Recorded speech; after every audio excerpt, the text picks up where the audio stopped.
சீப்போயா நீ ரொம்ப மோசம், என்ன தொட்டா உடம்பு கூசும்.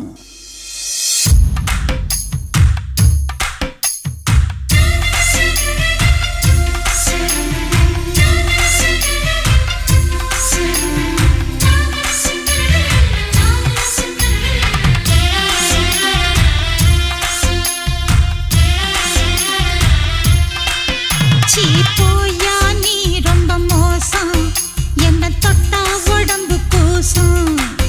சீப்புமான மோசம், உன்னை தொட்டா கிடைக்கும் மோச்சம். வெள்ளரிக்கா தோட்டத்தில வெள்ள முயல குடிக்கு வெள்ளோட்டம் பார்க்க போறியா? முருங்கக்கா வாங்கி வந்து முத்தங்கொடுத்து சமைச்சு மச்சான தேட போறியா?